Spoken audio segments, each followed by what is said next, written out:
तो स्टार्ट करते हैं आज के लेक्चर को वर्क से। अब बड़ी बेसिक सी चीज़ है कि वर्क क्या होता है। अगर हम वर्क की बात करें तो साइंस या फिजिक्स वर्क के बारे में ये कहती है कि जब किसी बॉडी पे फोर्स अप्लाई हो, लेट्स से मेरे पास ये कार्ट है और इस कार्ट के ऊपर मैं अप्लाई करता हूँ फोर्स एफ को। तो फोर्स एफ अप्लाई करने से अगर बॉडी डिस्प्लेस करती है in the direction of force या in the direction of component of force, the work is said to be done. तो यहाँ जो इंपॉर्टेंट चीज़ है वो ये है कि वर्क तब होता है जब डिस्प्लेसमेंट फोर्स की डायरेक्शन में हो या फोर्स के कंपोनेंट की डायरेक्शन में हो। अगर मैं फोर्स के कंपोनेंट की आपको एग्जांपल दूं कि लेट से ये फोर्स जो अप्लाई हो रही है वो किसी एक एंगल थीटा पे अप्लाई हो रही है, तो अगर ये फोर्स एफ किसी एंगल थीटा पे अप्लाई होगी तो क्या करेंगे, हम इस फोर्स को रिजॉल्व करेंगे। तो जब हम इस फोर्स को रिजॉल्व करेंगे तो क्या होगा, इस फोर्स के दो कंपोनेंट्स आएंगे। एक फोर्स का कंपोनेंट आएगा अलोंग एक्स और एक फोर्स का कंपोनेंट आएगा अलोंग वाई। जो फोर्स का कंपोनेंट अलोंग एक्स आएगा हम उसको क्या बोलते हैं, that is F cos theta, और जो फोर्स का कंपोनेंट अलोंग वाई आएगा वो एफ साइन थीटा।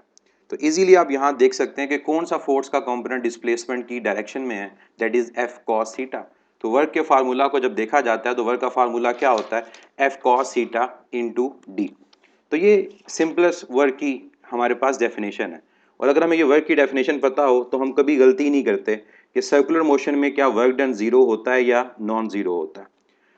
अब कभी भी आपसे क्वेश्चन पूछा जाए कि क्या सर्कुलर मोशन में वर्क डन जीरो है या नॉन जीरो है, आप लोग क्या आंसर देंगे? क्या सर्कुलर मोशन में वर्क डन जीरो है या वर्क डन नॉन जीरो है? इसका आंसर जीरो भी है और नॉन जीरो भी है कि वर्क डन सर्कुलर मोशन में जीरो भी होता है और नॉन जीरो भी होता है। आप उस वक्त तक ये नहीं बता सकते कि हमारे पास वैल्यू जीरो आएगी या नॉन जीरो आएगी जब तक आपको ये ना पता हो कि किस रेफरेंस से हम बात कर रहे हैं। रेफरेंस जब तक हमें नहीं पता होता हम ये नहीं कह सकते कि वर्क डन जीरो है या नॉन जीरो है। अब इसको समझें कैसे। जब बॉडी एक सर्कल में रोटेट कर रही होती है, लेट से ये मोशन जो है ये नॉन यूनिफॉर्म मोशन है, तो यहाँ पर दो तरह की फोर्सेज है। एक फोर्स वो है जो रेडियल है, इसको हम क्या नाम देते हैं, सेंट्रीपिटल फोर्स का, इसको सेंट्रल फोर्स का नाम भी दिया जाता है।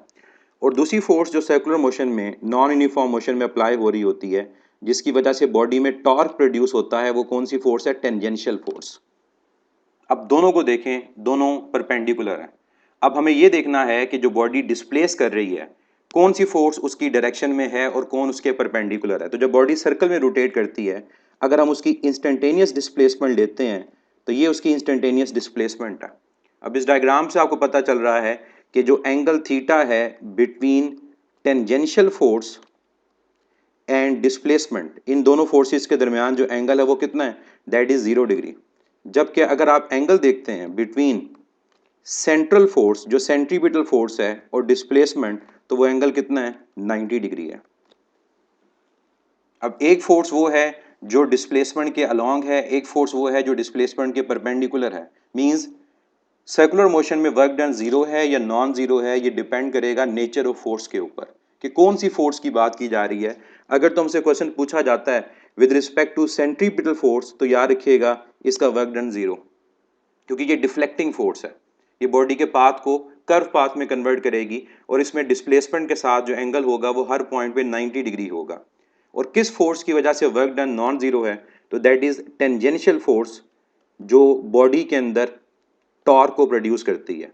तो सेंट्रीपिटल फोर्स वो फोर्स होगी जिसकी वजह से वर्क डन जीरो होगा और टेंजेंशियल फोर्स वो फोर्स होगी जिसकी वजह से वर्क डन क्या होगा, नॉन जीरो होगा। इसी वजह से जब वर्क के फार्मूला की बात की जाती है तो वर्क के फार्मूला में एक formula work is equal to tau theta भी आता है, क्योंकि हम जब एंगुलर मोशन में बात करेंगे तो एंगुलर मोशन में टॉर्क को एंगुलर डिस्प्लेसमेंट से मल्टीप्लाई करें तो वर्क कैलकुलेट होता है। इसका मतलब टेंजेंशियल फोर्स वर्क प्रोड्यूस करती है, सेंट्रीपिटल फोर्स नहीं करती। तो वर्क की डेफिनेशन इंपॉर्टेंट है कि वर्क कब होता है, जब बॉडी या तो फोर्स की डायरेक्शन में डिस्प्लेस हो या बॉडी डिस्प्लेस हो फोर्स के किसी कंपोनेंट की डायरेक्शन में, और वो कंपोनेंट कौन सा हो सकता है वो डिपेंड करेगा एंगल के ऊपर। अब यहाँ पर ये याद नहीं कर लेना कि हमेशा वर्क के फार्मूला में कॉस थीटा ही आएगा। जैसे टॉर्क के केस में हमने देखा था कि एंगल डिपेंड करता है कि एंगल कौन सा है। मैं आपको इसकी एग्जांपल दे दूं कि लेट से वही कार्ड जिसकी बात हमने पहले की थी जिसमें कॉस थीटा जो कंपोनेंट है वो डिस्प्लेसमेंट की डायरेक्शन में है। अगर मैं इस डायग्राम में आपको कहता हूं कि ये फोर्स है और हमारे पास इस फोर्स का एंगल जो है वो वर्टिकल लाइन के साथ थीटा है और बॉडी डिस्प्लेस कर रही है हॉरिजॉन्टल डायरेक्शन में। अब मुझे बताएं कि कौन सा फोर्स का कंपोनेंट है जो डिस्प्लेसमेंट की डायरेक्शन में है, क्या वो एफ कॉस थीटा है या वो एफ साइन थीटा है। बिल्कुल आप लोगों का आंसर ठीक है। यहाँ जो कंपोनेंट डिस्प्लेसमेंट की डायरेक्शन में होगा वो साइन थीटा होगा। यानी मैं अगर यहाँ पर इस डायग्राम में फोर्स को रिजॉल्व करता हूँ तो मैंने वही तरीका रेक्टेंगुलर कंपोनेंट्स वाला, मैं इसको दो रेक्टेंगुलर कंपोनेंट्स में रिजॉल्व कर देता हूँ। अब ये जो कंपोनेंट है जो अलोंग बेस है ये एफ कॉस थीटा और ये जो अलोंग परपेंडिकुलर आ रहा है ये क्या है, एफ साइन थीटा। तो यहाँ कौन सा कंपोनेंट डिस्प्लेसमेंट की डायरेक्शन में है, तो आंसर क्या है, एफ साइन थीटा। बिल्कुल cos 90 माइनस थीटा भी कह सकते हैं क्योंकि अगर आप इस एंगल को देखेंगे तो ये क्या होगा, ये 90 माइनस थीटा होगा। तो ये होगी वर्क की बात कि वर्क क्या है, कैसे कैलकुलेट हम इसको करते हैं और क्या हमेशा cos थीटा आएगा या sin थीटा आएगा। तो इस डायग्राम के अकॉर्डिंग अगर मैं वर्क का फार्मूला लिखता हूं तो वर्क का फार्मूला आएगा एफ डी cos थीटा। क्यों, क्योंकि यहाँ पर जो फोर्स का कंपोनेंट डिस्प्लेसमेंट के अलोंग है वो एफ cos थीटा है। और मैं इस डायग्राम के अकॉर्डिंग अगर वर्क का फार्मूला लिखता हूं तो मैं इसको क्या लिखूंगा, मैं लिखूंगा एफ साइन थीटा जो फोर्स का कंपोनेंट डिस्प्लेसमेंट के अलोंग है। और जो एक स्टूडेंट ने यहाँ बात की कि हम इसको यूं भी लिख सकते हैं cos 90 minus theta into displacement. तो इसलिए याद नहीं कर लेना कि हमेशा वर्क के फार्मूला में cos ही आता है, डिपेंड करता है हमारी डायग्राम के ऊपर कि वहाँ कौन सा कंपोनेंट इन्वॉल्व हो रहा है।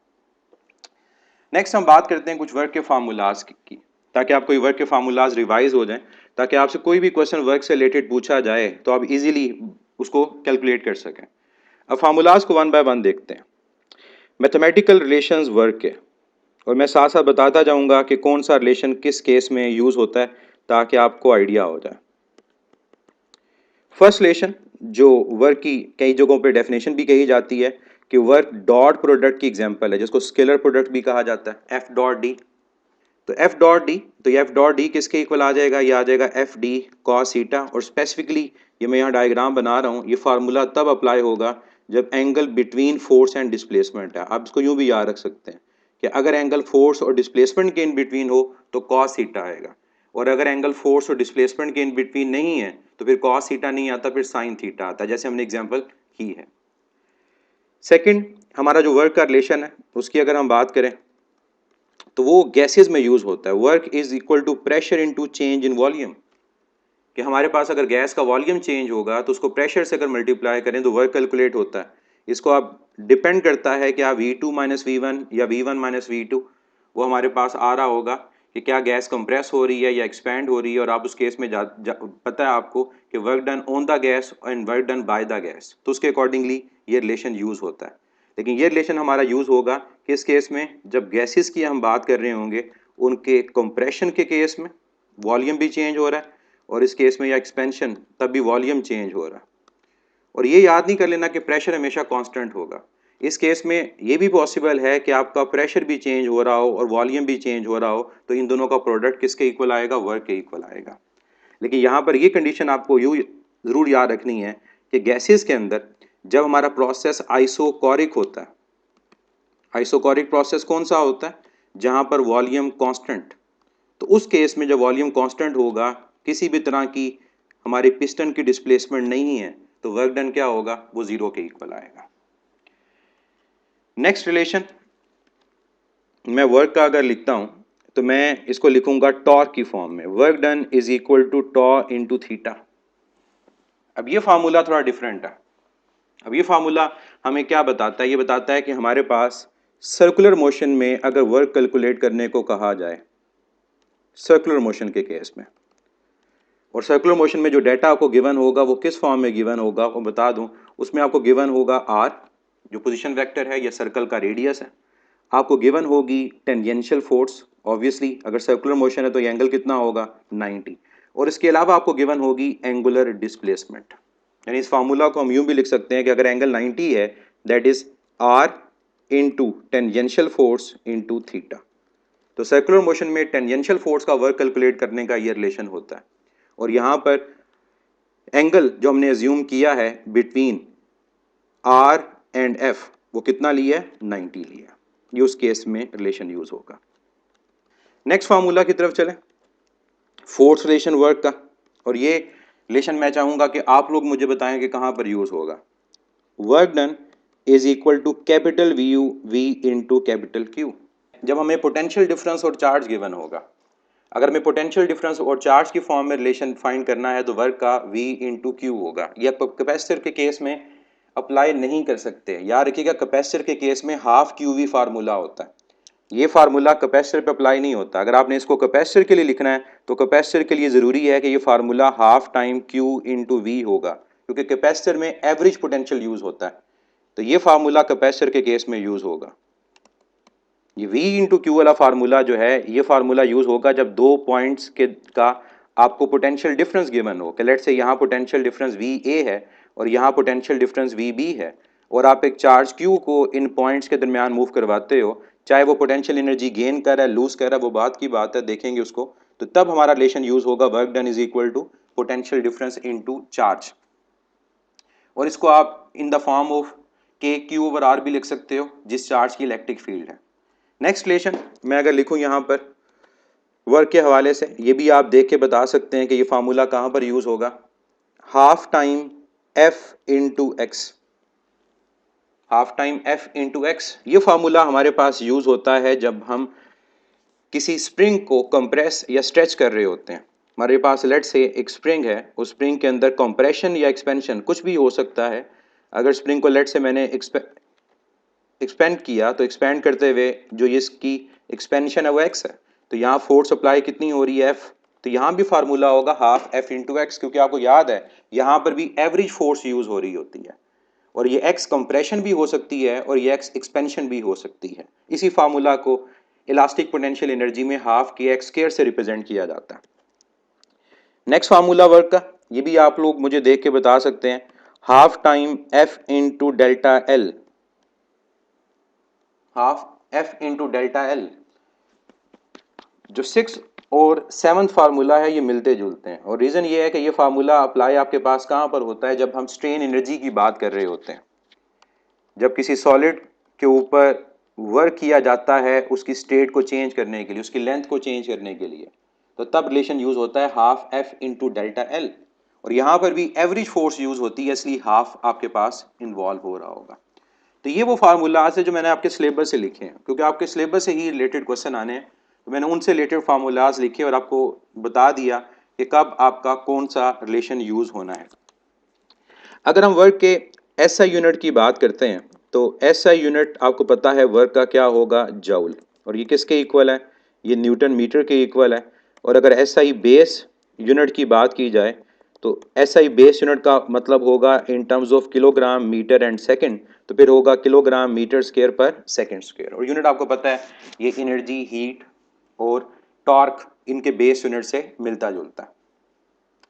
अब नेक्स्ट बात करने से पहले मैं आप लोगों से एक क्वेश्चन पूछूंगा न्यूमेरिकल बेस, ये फार्मूलाज आपके पास सामने लिखे हुए इन्हीं से रिलेटेड, और देखिएगा कि आपने उसको कैसे सॉल्व करना है। नहीं आपसे सॉल्व होगा तो फिर मैं आपको बताऊंगा कि उसका सोल्यूशन क्या है।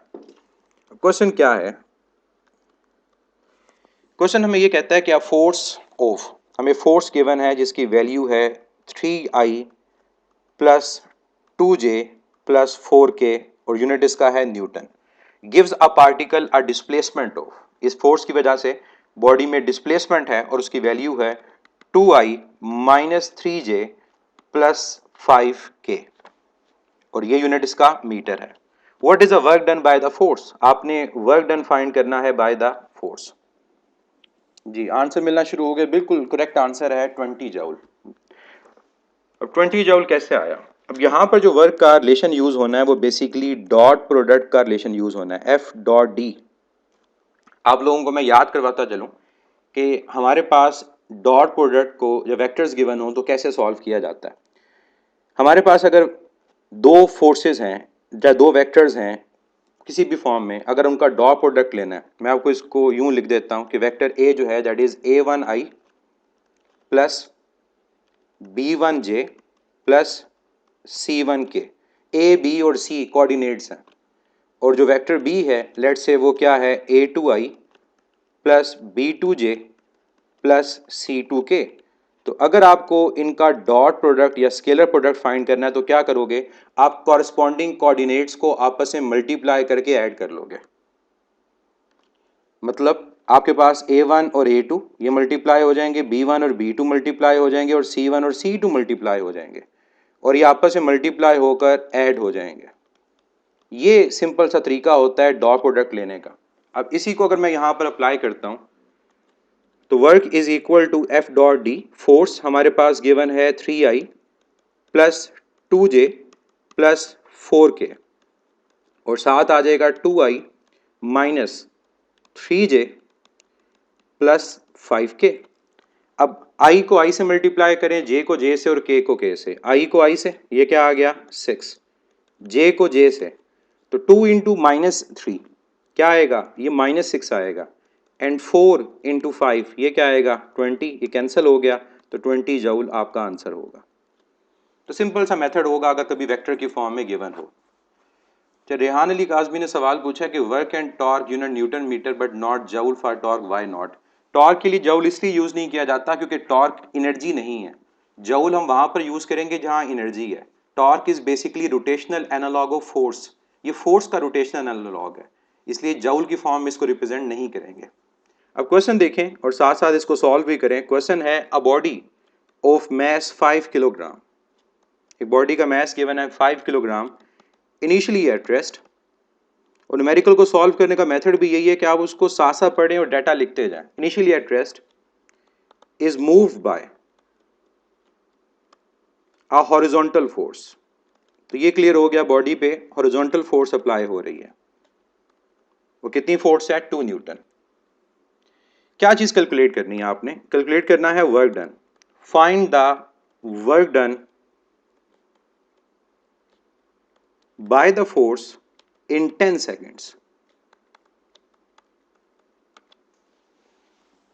क्वेश्चन आपके पास सामने लिखा हुआ है, मैं रिपीट कर देता हूं। A body of mass 5 kilogram initially at rest is moved by a horizontal force of 2 Newton, is moved by a horizontal force of 2 Newton, find the work done by the force in 10 seconds. Data को देखें क्या given है और उसके मुताबिक देखें कि अब आपने जो वर्क को कैलकुलेट करना है तो आपको फोर्स के अलावा डिस्प्लेसमेंट चाहिए।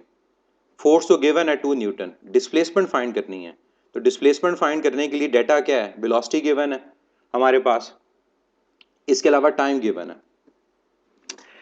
देखिए हमने जो डाटा लिखा उसमें फोर्स और डिस्प्लेसमेंट जब तक मल्टीप्लाई नहीं होंगे हमारे पास वर्क कैलकुलेट नहीं हो सकता। अब हमारे पास फोर्स की वैल्यू तो यहाँ पर है और वो कितनी है, वो 2 है, लेकिन हमारे पास डिस्प्लेसमेंट नहीं है। अब डिस्प्लेसमेंट कैलकुलेट कैसे करेंगे, डिस्प्लेसमेंट को कैलकुलेट करने के लिए जो बाकी डाटा है उसको देखें। बॉडी इनिशियली रेस्ट पर थी, वी आई 0 है, बॉडी इनिशियली रेस्ट पे वी आई क्या है 0। अब टाइम गिवन है 10 सेकंड जिसमें वर्क कैलकुलेट करना है। अगर टाइम 10 सेकंड गिवन है तो हम कौन सी इक्वेशन यूज कर सकते हैं डिस्प्लेसमेंट को फाइंड करने के लिए। फाइनल वेलोसिटी नहीं है, हम यूज कर लेंगे सेकंड इक्वेशन कि d is equal to V I T plus half A T square. अब यहाँ पर डिस्टेंस फाइंड करने के लिए वी आई कितना है 0, टाइम कितना है 10। एक्सेलेरेशन के बारे में परेशान ना हो, एक्सेलेरेशन इजीली फाइंड हो सकती है क्योंकि हमें फोर्स भी गिवन है और मास भी गिवन है। तो फोर्स और मास को डिवाइड कर दें तो 2/5 ये आपकी एक्सेलेरेशन आ जाएगी। तो यहाँ पर आ गया 2/5, ये कैंसिल हो जाएगा, ये 0 हो गया। 10 का स्क्वायर 100 डिवाइड बाय 5 तो डिस्प्लेसमेंट क्या आ गई 20 मीटर, तो 20 मल्टीप्लाइड बाय 2 आपका आंसर क्या आ जाएगा 40 जूल। तो ये क्वेश्चन आपके पास था वर्क का। तो लाजमी नहीं होता कि हमेशा आपको डायरेक्ट क्वेश्चन गिवन हो कि फोर्स और डिस्प्लेसमेंट है, हम मल्टीप्लाई करें और आपका वर्क कैलकुलेट हो जाए। कई दफ़ा वो किसी वेरिएबल को इस तरह से भी पूछ सकता है कि आपको पहले किसी एक को कैलकुलेट करना पड़ेगा और उसके बाद आपका जो आंसर होगा वो आएगा। मजीद क्वेश्चन करेंगे लेकिन अभी आगे चलते हैं हम वर्क की टाइप्स की तरफ। नेक्स्ट हम चलते हैं वर्क की टाइप्स की तरफ। वर्क को दो तरह से क्लासीफाई किया जाता है। एक वर्क को क्लासीफाई किया जाता है फोर्स और डिस्प्लेसमेंट के एंगल के अकॉर्डिंग और एक वर्क को क्लासीफाई किया जाता है फोर्स की मैग्नीट्यूड के अकॉर्डिंग। अब टाइप्स ऑफ वर्क की बात करते हैं तो तीन हमारे पास वर्क की टाइप्स हैं। एक हमारे पास है पॉजिटिव वर्क, एक हमारे पास है नेगेटिव वर्क और थर्ड हमारे पास टाइप होती है जीरो वर्क। अब पॉजिटिव नेगेटिव और ज़ीरो, इन तीनों में डिफरेंस क्या है? डिफरेंट तरह से इनको डिफरेंशिएट किया जाता है। अब मैं इनको डिफरेंशिएट करने के लिए एक कॉमन चीज़ ले लेता हूं और वो है मेरे पास मोशन। कि लेट्स से हमारे पास बॉडी मूव कर रही है एक डायरेक्शन में।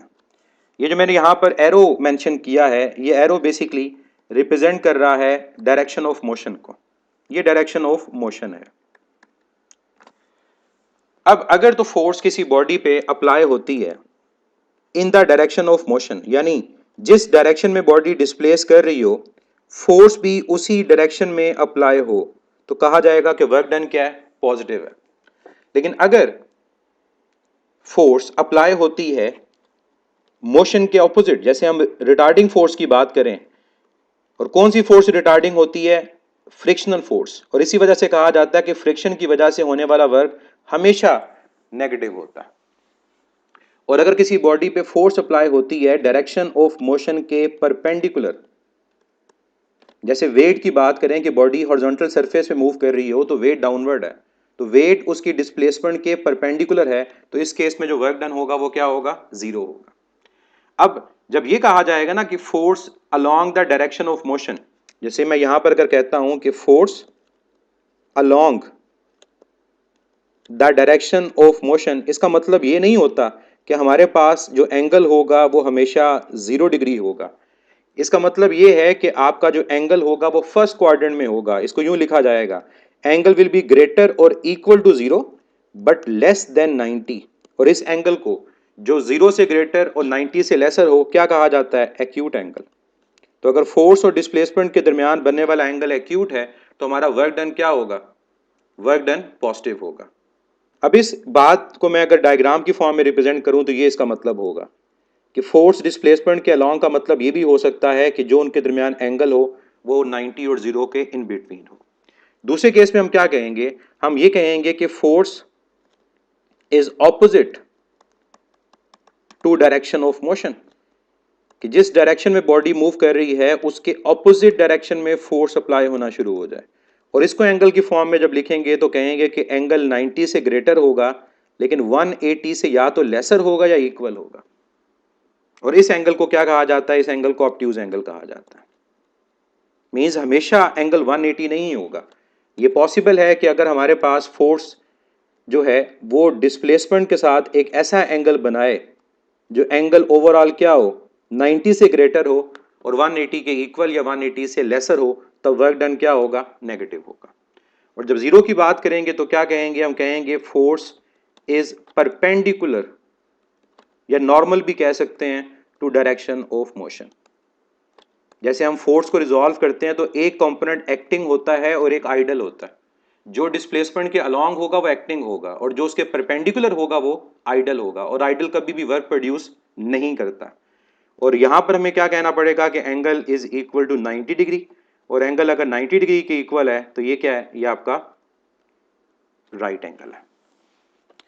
अब जो वर्क की टाइप्स हैं इनमें एक बात याद रखिएगा, जब तक हमें रेफरेंस फोर्स का ना पता हो हम ये नहीं कह सकते कि वर्क पॉजिटिव है या नेगेटिव है। मैं आप लोगों से एक क्वेश्चन पूछता हूं कि अगर आप एक बकेट को लिफ्ट करते हैं ग्राउंड से, तो बकेट को लिफ्ट करते हुए क्या वर्क डन पॉजिटिव है या नेगेटिव है? अगर एक बकेट को ग्राउंड से लिफ्ट किया जाए तो क्या वर्क डन पॉजिटिव है या नेगेटिव है? यही बात आपने समझनी है। मैं यहां पर जब तक आपको रेफरेंस फोर्स नहीं बताऊंगा आप नहीं बता सकते कि वर्क डन पॉजिटिव है या नेगेटिव है। तो याद रखें वर्क की टाइप्स तभी डिफाइन होती हैं जब आप फोर्स के बारे में बात करें। एग्जाम्पल अब देखें क्या है। जो एग्जाम्पल मैंने आपको दी उसी तरह की मिलती जुलती एग्जाम्पल हम लेते हैं। हमारे पास एक इंक्लाइन प्लेन है। इस इंक्लाइन प्लेन के टॉप के ऊपर अगर आप एक बॉल को रखते हैं और ये बॉल रोल करके डाउनवर्ड आती है, तो अगर मैं इसके वेट की बात करता हूं तो इसका वेट कहां है? डाउनवर्ड। और ये वो डायरेक्शन ऑफ डिस्प्लेसमेंट है जहां वो मूव कर रही है। इस केस में अगर आप इस वेट और इसकी डिस्प्लेसमेंट के दरमियान इस एंगल को देखते हैं तो ये एंगल क्या है? ये एंगल आपका लेस देन 90 है। एंगल क्या? Less than 90। आप क्या कहेंगे? Work done by the weight is positive. लेकिन इसी इंक्लाइन प्लेन में अगर मैं ये कह देता हूं कि मेरे पास बॉडी रोल करके डाउनवर्ड आ रही है, लेकिन जो रेफरेंस फोर्स है अब वो वेट नहीं है। अब जो रेफरेंस फोर्स यहां पर लग रही है वो फ्रिक्शनल फोर्स है। तो फ्रिक्शन हमेशा डायरेक्शन ऑफ मोशन के ऑपोजिट होती है, अलोंग द सरफेस होती है। अब अगर आप फोर्स और डिस्प्लेसमेंट के दरमियान एंगल देखते हैं तो ये एंगल कितना है, ये 180 डिग्री है। तो फ्रिक्शन का वर्क डन यहां पर क्या है, नेगेटिव। इसका मतलब अगर सिंपल क्वेश्चन कह दिया जाए कि इंक्लाइन प्लेन के टॉप से बॉल रोल करके नीचे आ रही है, वर्क क्या होगा, तो आप कहोगे कि work done due to weight is positive and work done due to friction is negative. अब आपसे मेरा सवाल है कि क्या इसी एग्जांपल में इंक्लाइन प्लेन में क्या कोई ऐसी फोर्स है जिसका वर्क डन जीरो है? कि अगर ये बॉल रोल करके नीचे आ रही है तो क्या कोई ऐसी फोर्स यहां पर है जिसकी वजह से वर्क डन जीरो है? यहां पर वर्क जीरो भी है और वहां यहां वर्क जीरो किस वजह से है? अगर हम बात करते हैं नॉर्मल रिएक्शन फोर्स की। एक बात याद रखिएगा कि नॉर्मल रिएक्शन फोर्स हमेशा सरफेस के परपेंडिकुलर होती है। सरफेस के जहां बॉडी रखेंगे उसके परपेंडिकुलर ये फोर्स होगी और ये नॉर्मल रिएक्शन फोर्स होगी। और नॉर्मल रिएक्शन फोर्स का डिस्प्लेसमेंट के साथ एंगल यहां पर कितना है, 90। इसका मतलब अगर एंगल 90 होगा तो वर्क डन क्या है, जीरो है। तो मींस हमें इस एग्जांपल में क्या मिलता है कि हमारे पास तीनों तरह के वर्क प्रेजेंट हैं, पॉजिटिव वर्क डन भी है, नेगेटिव भी है और जीरो भी है। सेम यही एग्जांपल हम बकेट की फॉर्म में भी लेते हैं। अगर हम एग्जांपल लें कि लेट से आपने एक बकेट को होल्ड किया हुआ है। अब बकेट को अगर आप होल्ड करके मूव करवाते हैं कहां पर, लेट से आप बकेट को लिफ्ट करते हैं। अब अगर आप बकेट को लिफ्ट कर रहे हैं तो अगर तो रेफरेंस हमारी अप्लाइड फोर्स है तो वो हमारे आर्म के अलोंग है अपवर्ड। तो फोर्स और जो लिफ्ट कर रहे हैं डिस्प्लेसमेंट अपवर्ड, हमारी फोर्स का एंगल कितना है, जीरो। हमारी फोर्स की वजह से वर्क डन क्या है, पॉजिटिव। लेकिन इस बकेट का जो अपना वेट है वो कहाँ है, इसका अपना वेट डाउनवर्ड है और वेट और डिस्प्लेसमेंट के दरमियान एंगल कितना है, 180। इस वजह से वर्क डन क्या है, नेगेटिव है। वर्क डन बाय ग्रेविटी का मतलब ग्रेविटेशनल फोर्स ही है, एक ही बात है। और वर्क डन बाय वेट भी उसी को कहते हैं। अब इसी एग्जांपल को मैं अगर दोबारा आपको बताऊं बकेट वाली को, कि अगर आप बकेट को लिफ्ट नहीं करते, आप बकेट को लोअर करते हैं, आपने इसको होल्ड किया हुआ है और आप बकेट को आहिस्ता आहिस्ता नीचे लेकर आ रहे हैं। अगर आप बकेट को लोअर कर रहे हैं तो अब आपकी जो डिस्प्लेसमेंट है वो कहाँ है, वो डाउनवर्ड है। अब क्या होगा, अब हम कहेंगे अप्लाइड फोर्स हमारे मसल्स के लॉन्ग अपवर्ड है। अब इस फोर्स और डिस्प्लेसमेंट का एंगल कितना है, 180। वर्क डन क्या है, नेगेटिव। लेकिन बॉडी का अपना वेट कहाँ है, डाउनवर्ड। और बॉडी आ भी कहाँ रही है, डाउनवर्ड। इसका मतलब एंगल कितना है, अब जीरो। तो वर्क डन क्या है, पॉजिटिव है। क्या इस केस में हमारे पास बकेट के केस में वर्क डन जीरो होगा? तो उसका आंसर होगा इस केस में वर्क डन तब जीरो होगा कि अगर इसको कोई शख्स होल्ड करके चलना शुरू कर दे। कि मतलब आपने इसको होल्ड किया हुआ है, अब होल्ड करके आप इसको फॉरवर्ड मूव करवाना शुरू कर देते हैं। जब फॉरवर्ड मूव करवाना शुरू कर देंगे तो चाहे अब आपका रेफरेंस अपनी फोर्स हो जो अप्लाइड फोर्स है, और चाहे आपका रेफरेंस अब इसका अपना वेट है, दोनों के साथ बनने वाला एंगल कितना है, 90 है। इसका मतलब अब हमारी अप्लाइड फोर्स का वर्क भी जीरो होगा और विद रिस्पेक्ट टू वेट भी वर्क क्या होगा, वो जीरो होगा। तो जब तक रेफरेंस फोर्स नहीं पता हम नहीं बता सकते कि वर्क पॉजिटिव है, नेगेटिव है या जीरो है। क्या आप ये बता सकते हैं जब रोड पे एक कार मूव कर रही हो तो वहां पर वर्क कौन सा प्रेजेंट होता है, पॉजिटिव, नेगेटिव, जीरो या सब प्रेजेंट होते हैं? लेट से कार मूव कर रही है रोड के ऊपर, ये इसकी डिस्प्लेसमेंट है। यहाँ वर्क की कौन सी टाइप है, पॉजिटिव है, नेगेटिव है या जीरो है? जिसमें तीनों टाइप्स प्रेजेंट हैं, बिल्कुल ऐसा ही है। अब देखिए तीनों टाइप्स कैसे हैं। जो ओवरऑल रिजल्टेंट फोर्स इसको मूव करवा रही है फॉरवर्ड, उसका एंगल डिस्प्लेसमेंट से कितना है, जीरो। उसका वर्क डन क्या है, पॉजिटिव। जो फ्रिक्शन है वो हमेशा बॉडी की मोशन के ऑपोजिट है, इसका एंगल कितना है डिस्प्लेसमेंट के साथ, 180। वर्क डन क्या है, नेगेटिव। लेकिन दो फोर्सेस ऐसी हैं जिनका वर्क डन जीरो है, और वो कौन कौन सा? एक इस गाड़ी का नॉर्मल रिएक्शन और एक इस गाड़ी का वेट। इन दोनों का जो एंगल डिस्प्लेसमेंट के साथ वो कितना है, वो 90 है। इसका मतलब इन दोनों की वजह से होने वाला वर्क डन क्या है, वो जीरो है। उम्मीद है ये चीज़ क्लियर आपको हो गई होगी कि वर्क की जब हमने टाइप्स की बात करनी है तो हमें रेफरेंस फोर्स का पता होना चाहिए। What about the planets rotating around the universe? जो प्लैनेट्स यूनिवर्स में रोटेट कर रहे हैं, लेट्स से हम बात करते हैं किसी भी सर्कुलर पाथ के अंदर, अगर उसमें फोर्स ग्रेविटेशनल फोर्स है तो ग्रेविटेशनल फोर्स का डिस्प्लेसमेंट के साथ एंगल कितना है? 90 है, क्योंकि ग्रेविटेशनल फोर्स टुवर्ड सेंटर है तो वहां भी वर्क डन क्या होगा? जीरो होगा। तो जब तक प्लैनेट डिस्प्लेस नहीं करेंगे अपने रेफरेंस पॉइंट से, उनका डिस्टेंस कम नहीं होगा या ज़्यादा नहीं होगा, हमारा वर्क डन प्रोड्यूस नहीं होता। ये उसी तरह से है जैसे कोई चार्ज आपके पास लेट्स से इलेक्ट्रॉन है और एटम भी रिवॉल्व कर रहा है, तो वहां भी उसकी रेफरेंस जो पॉइंट है न्यूक्लियस, उससे डिस्टेंस चेंज नहीं हो रहा, वर्क डन क्या होगा? जीरो होगा। चलिए अब आपसे मेरा एक क्वेश्चन है, ये आप लोगों ने डिफरेंट टेस्ट में अटेम्प्ट भी किया होगा कि लेट्स से एक वेट लिफ्टर है और वो वेट लिफ्टर क्या करता है, वो ग्राउंड से वेट उठाता है और ग्राउंड से वेट उठाने के बाद उन वेट्स को एक हाइट पे ले जाता है और इस जगह पर वो उन वेट्स को ऑलमोस्ट 10 सेकंड्स तक होल्ड करके रखता है। अब जब उस वेट लिफ्टर ने उस वेट को एक हाइट के ऊपर, let's say height H, hold किया हुआ है, तो यहां वर्क डन क्या होगा? एक वेट लिफ्टर ग्राउंड से वेट उठाता है और एक सर्टेन हाइट एज पे जाके उसको होल्ड कर लेता है। अब वर्क डन ड्यूरिंग होल्डिंग क्या होगा? जीरो या नॉन जीरो? क्वेश्चन है कि work done during holding, not work done during lifting. मैं दोनों चीजों को मेंशन यहां पर कर देता हूं कि वो वर्क जो होल्ड करते हुए और वो वर्क जो लिफ्ट करते हुए, इन दोनों में फर्क है। होल्ड करने का वर्क डन मैं बता देता हूं कि होल्ड करने का वर्क डन जो है वो जीरो है, और रीजन बड़ी सिंपल सी है, जब आपने किसी चीज को होल्ड किया होता है तो डिस्प्लेसमेंट जीरो होती है। आपकी बुक का शॉर्ट क्वेश्चन है कि दो दोस्त आपस में बात कर रहे हैं, ग्रोसरी बैग को होल्ड किया हुआ है। अब बात करते हुए ग्रोसरी बैग तो मूव नहीं कर रहा, चाहे उसका फोर्स अप्लाई हो रही है, तो वर्क डन क्या होगा? जीरो। लेकिन जब वो लिफ्ट करेगा तो लिफ्ट करते हुए अगर फर्ज करें उसका जो वेट है ओवरऑल वो कितना है? mg, और वो mg वेट को उठाकर एक हाइट तक लेकर जाता है, तो उस केस में जो वर्क डन होगा वो चेंज इन पोटेंशियल एनर्जी के इक्वल आएगा, और वो क्या होगा? mgh। तो कभी भी अगर ये क्वेश्चन आए तो ये पढ़ लीजिएगा, क्या होल्डिंग की बात हो रही है या लिफ्टिंग की बात हो रही है।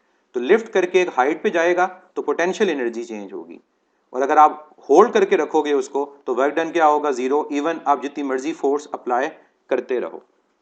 तो डिस्प्लेसमेंट का होना जरूरी है, तभी हमारे पास वर्क डन होगा। लास्ट एक क्वेश्चन आपसे, उसके बाद फिर हम वर्क की जो दूसरी क्लासिफिकेशन है वेरिएबल और कांस्टेंट फोर्स, उसकी बात करेंगे। आप सब लोगों ने टग ऑफ वॉर गेम को देखा हुआ है। टग ऑफ वॉर गेम के अंदर हमारे पास स्ट्रिंग होती है, दरमियान में कोई रेफरेंस पॉइंट होता है। एक टीम हमारे पास लेफ्ट साइड पे फोर्स अप्लाई कर रही होती है, एक टीम राइट साइड पे फोर्स अप्लाई कर रही होती है। लेट्स से ये हमारे पास इस साइड पे टीम ए है और इस साइड पे टीम बी है। अब दोनों टीम्स फोर्स अप्लाई कर रही हैं, लेकिन ओवरऑल जो ये स्ट्रिंग है इसके बारे में ये कह दिया गया कि ये इक्विलिब्रियम में है। अगर ये इक्विलिब्रियम में है तो वर्क डन क्या होगा? क्या वर्क डन पॉजिटिव होगा, नेगेटिव होगा या जीरो होगा? टग ऑफ वॉर गेम, एक टीम फोर्स अप्लाई कर रही है टुवर्ड्स राइट, टीम बी, और टीम ए फोर्स अप्लाई कर रही है टुवर्ड्स लेफ्ट। तो अगर ये स्ट्रिंग ओवरऑल इक्विलिब्रियम के अंदर है तो वर्क डन क्या होगा? जी बिल्कुल, आंसर आप सब लोगों का ठीक है कि अगर ये इक्विलिब्रियम के अंदर है इसका मतलब ये डिस्प्लेस ही नहीं कर रही। तो अगर एक बॉडी इक्विलिब्रियम में आ गई है तो इसकी डिस्प्लेसमेंट जीरो है, नेट फोर्स जीरो, वो भी बात ठीक है। इसका मतलब ओवरऑल इस केस में वर्क डन क्या होगा? जीरो होगा। अगर ये डिस्प्लेस करेंगे तो ऑटोमेटिकली वर्क प्रोड्यूस होगा। अगर ये डिस्प्लेस करेंगे राइटवर्ड तो नेट फोर्स भी राइटवर्ड है, डिस्प्लेसमेंट भी राइटवर्ड है, वर्क डन पॉजिटिव। और अगर ये डिस्प्लेस करेंगे लेफ्टवर्ड तो नेट फोर्स भी लेफ्टवर्ड है, डिस्प्लेसमेंट भी लेफ्टवर्ड है, वर्क डन फिर भी पॉजिटिव है। तो अगर डिस्प्लेस करेगा फिर तो वर्क डन होगा, और डिस्प्लेसमेंट और फोर्स की डायरेक्शन सेम होगी तो वर्क डन पॉजिटिव होगा। अब चलते हैं हम वर्क की दूसरी क्लासिफिकेशन की तरफ। अब वर्क की जो दूसरी क्लासिफिकेशन है वो क्या है? दूसरी जो वर्क की क्लासिफिकेशन की जाती है वो मैग्नीट्यूड ऑफ फोर्स की बेस पे की जाती है। ये अब जो टाइप्स ऑफ वर्क हम पढ़ेंगे ये मैग्नीट्यूड ऑफ फोर्स की बेस पे। पहले जो हमने क्लासिफिकेशन पढ़ी थी वो angle between force and displacement की बेस पे है। अब types of work depending on the magnitude of force की बात करें तो यहाँ पर इसकी दो टाइप्स कौन कौन सी हैं। यहाँ पर इसकी जो दो टाइप्स हैं, एक है work done by constant force और एक है work done by variable force. नाम से जाहिर होता है कि कांस्टेंट अगर फोर्स अप्लाई हो रही है बॉडी पे, और दूसरा हमारे पास है work done by variable force कि अगर वर्क करते हुए जो फोर्स अप्लाई हो रही है वो चेंज हो रही है। अच्छा, इन दोनों की बात करने से पहले एक चीज़ मैं यहाँ पर रिवाइज आपको करवा दूँ, वो ये चीज़ है कि जो वर्क की ग्राफिकल रिप्रेजेंटेशन है वो क्या है। ये चीज़ मैं शुरू में इसको बताना चाहता था, ये मिस हो गया कि अगर हमसे कहीं पर पूछा जाए कि ग्राफिकल रिप्रेजेंटेशन ऑफ वर्क, तो वर्क की जो ग्राफिकल रिप्रेजेंटेशन है वो बड़ी सिंपल सी है और डिफरेंट तरह से इसको लिया जाता है कि अगर हमारे पास फोर्स डिस्प्लेसमेंट के अलोंग हो, ये बात गौर से सुनिएगा, अगर फोर्स डिस्प्लेसमेंट के अलोंग हो तो एंगल होगा बिटवीन फोर्स एंड डिस्प्लेसमेंट। इस केस में ग्राफ होगा फोर्स और डिस्प्लेसमेंट का, और इस ग्राफ का जो एरिया होगा वो वर्क के इक्वल आएगा। लेकिन अगर फोर्स डिस्प्लेसमेंट के अलोंग नहीं है, किसी एंगल पे फोर्स अप्लाई हो रही है, तब भी हम वर्क कैलकुलेट एरिया से करेंगे, लेकिन तब ग्राफ एफ और डी के दरमियान नहीं होगा, तब ग्राफ एफ कॉस थीटा और डिस्प्लेसमेंट के दरमियान होगा। तब भी हमारे पास उस ग्राफ का जो एरिया आएगा वो वर्क डन के इक्वल ही आएगा। इस बात को मैं रिपीट कर दूं कि if force is along the direction of displacement, the graph will be between force and displacement, force along Y, displacement along X. लेकिन अगर फोर्स डिस्प्लेसमेंट के अलोंग नहीं है, कोई कंपोनेंट इन्वॉल्व हो रहा है, तो तब हमारा ग्राफ फोर्स के कंपोनेंट और डिस्प्लेसमेंट के दरमियान होगा, लेकिन तब भी एरिया वर्क के इक्वल होगा। क्या इसके अलावा भी कोई ग्राफ है जिसका एरिया वर्क के इक्वल होता है? बिल्कुल, प्रेशर वॉल्यूम ग्राफ। अगर प्रेशर और वॉल्यूम ग्राफ का एरिया फाइंड करें तो वो भी वर्क के इक्वल आएगा। तो ये चीज़ भी आप लोग पढ़ते हैं थर्मोडायनेमिक्स में कि पीवी डायग्राम कोई भी हमारे पास हो, पीवी डायग्राम आइसोबैरिक, आइसोथर्मल या एडियाबैटिक, तो इस ग्राफ का भी जो एरिया होता है वो वर्क के इक्वल होता है। एक स्टूडेंट ने प्रेशर और पावर और टाइम का लिखा हुआ है, बिल्कुल पावर और टाइम का अगर एरिया लेंगे हम तो तब भी वो वर्क के इक्वल आएगा या एनर्जी के इक्वल आएगा। क्लियर होगी बात? ये चीज़ आपके पास आगे ग्राफिकल फॉर्म में। तो अगर कोई क्वेश्चन अगर आगे हम डिस्कस करेंगे तो सिंपल होता है, ग्राफ गिवन होगा, आपने उसका एरिया कैलकुलेट करना है, एरिया कैलकुलेट हो जाएगा तो वर्क डन कैलकुलेट हो जाएगा। यहाँ पर एक पॉइंट नोट कर लें कि कई दफ़ा ग्राफ जो होगा वो पॉजिटिव हाफ और नेगेटिव हाफ दोनों में होगा। लेट से मैं कहता हूँ कि ये मेरे पास ग्राफ है, ये ग्राफ है फोर्स और डिस्प्लेसमेंट का, इसमें ये वैल्यू लेट से मैं कह देता हूँ 10 है और ये वैल्यू -10 है। यहाँ तक जो डिस्प्लेसमेंट है वो 5 मीटर है और यहाँ तक डिस्प्लेसमेंट 10 मीटर है। वर्क डन क्या होगा? तो आपका आंसर होगा 0। अपर हाफ में जो फोर्स है पॉजिटिव है तो वर्क डन क्या है? पॉजिटिव है। लोअर हाफ के अंदर फोर्स नेगेटिव है तो वर्क क्या होगा? नेगेटिव। तो जो अगर नेट वर्क कैलकुलेट यहाँ पर करना चाहें तो जितना पॉजिटिव उतना नेगेटिव, तो इस केस में वर्क डन क्या है? 0 है। तो ये चीज़ आपको पता होनी चाहिए कि पॉजिटिव हाफ का वर्क पॉजिटिव लेंगे और नेगेटिव हाफ का वर्क क्या लेंगे? नेगेटिव, और उसके अकॉर्डिंगली इसको सॉल्व करेंगे। अगर ये ग्राफ आगे कंटिन्यू होता, क्या अभी भी वर्क 0 है? अगर ये ग्राफ आगे कंटिन्यू हो जाता तो क्या अभी भी वर्क 0 है? अब वर्क नॉन जीरो है। अब आप इस एरिया को फाइंड करेंगे, बाकी तो कैंसिल हो गए, लेकिन जो इस एरिया की वैल्यू होगी वो वर्क के इक्वल आएगी। चलें अब चलते हैं हम वापस जिस पॉइंट को हम डिस्कस कर रहे थे, work done by constant force and work done by variable force. नाम से जाहिर हो गया कि work done by constant force और work done by variable force का मतलब क्या है। जब फोर्स कांस्टेंट हो, और जब फोर्स कांस्टेंट हो तो हमारे पास जो मैथमेटिकल रिलेशन यूज होता है वर्क को कैलकुलेट करने के लिए वो एफ डी कॉस थीटा। ये जो फार्मूला अभी हमने आगे पढ़ा है और उसको यूज भी किया, याद रखें ये फार्मूला तब अप्लाई होता है जब फोर्स कांस्टेंट होती है। इसके अलावा work done by constant force के बारे में ये बात याद रखिएगा कि work done by constant force का अगर ग्राफ आइडेंटिफाई करना हो तो सिंपल होगा, इस केस में फोर्स और डिस्प्लेसमेंट का ग्राफ होगा स्ट्रेट लाइन, और ये स्ट्रेट लाइन ग्राफ शो करेगा कि ओवरऑल बॉडी पे फोर्स जो अप्लाई हो रही है वो कांस्टेंट है। अब मेरा यहाँ पर एक बड़ा सिंपल सा आपसे सवाल है, ये जो मैंने नीचे ग्राफ ड्रॉ किया है क्या इस ग्राफ के अंदर वर्क डन जीरो है या नॉन जीरो है? पहले ग्राफ के अंदर तो अगर आप कहते हैं कि हमारे पास वर्क डन है बाय कांस्टेंट फोर्स और वो किसके इक्वल है, वो इस एरिया के इक्वल है, क्या नीचे वाला ग्राफ जो है इसमें वर्क डन जीरो है या नॉन जीरो है? इनफाइनाइट इसका आंसर नहीं है। मैं आपसे स्लोप नहीं पूछ रहा, मैं आपसे पूछ रहा हूं कि वर्क डन क्या है। अगर तो स्लोप होती फिर आप इनफाइनाइट कहते हैं। बिल्कुल, जिन्होंने जीरो आंसर दिया बिल्कुल करेक्ट है। और इसका रीजन क्या है?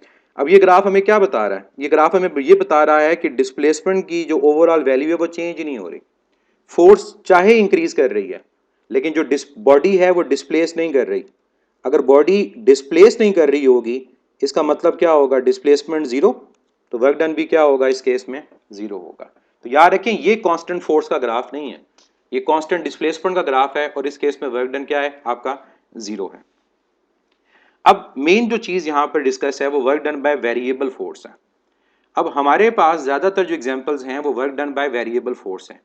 जो कंजर्वेटिव फोर्सेस होती हैं, कंजर्वेटिव फोर्सेस का वर्क डन वेरिएबल होता है। अब मैं आपको एग्जांपल देता हूं कि कौन कौन सी फोर्स कंजर्वेटिव है और वो कैसे वेरिएबल है। मैं एग्जांपल स्टार्ट करता हूं work done by variable force के अंदर, work done by gravitational force या work done in a gravitational field. अब ग्रेविटेशनल फोर्स आपको पता है कंजर्वेटिव है, और ग्रेविटेशनल फोर्स अगर कंजर्वेटिव है तो इसका वर्क डन भी बाय वेरिएबल फोर्स है। आप एक बॉडी को ग्राउंड से जब लिफ्ट करके एक हाइट पे लेकर जाते हैं, थोड़ी हाइट नहीं, अगर ज़्यादा हाइट लें तो इन अ ग्रेविटेशनल फील्ड हर पॉइंट पे उस पे जो अप्लाई होने वाली ग्रेविटेशनल फोर्स है वो चेंज हो रही होती है। अगर ग्रेविटेशनल फोर्स हर पॉइंट पे चेंज हो रही है इसका मतलब क्या होगा? इसका मतलब ये वर्क डन बाय क्या है? Variable force. इसी तरह से अगर आप इसमें रॉकेट प्रोपल्शन की बात करते हैं कि रॉकेट अगर प्रोपेल कर रहा है स्पेस में, तो उधर भी यही होता है कि जब रॉकेट प्रोपेल करता है स्पेस में तो हर पॉइंट पे उस पे अप्लाइड जो ग्रेविटेशनल फोर्स है वो चेंज हो रही होती है। तो हर पॉइंट पे अगर उस पर अप्लाइड ग्रेविटेशनल फोर्स चेंज हो रही होगी तो ये भी क्या है? Work done by variable force. एक और एग्जांपल देता हूं, work done by electrostatic force या इलेक्ट्रिक फोर्स।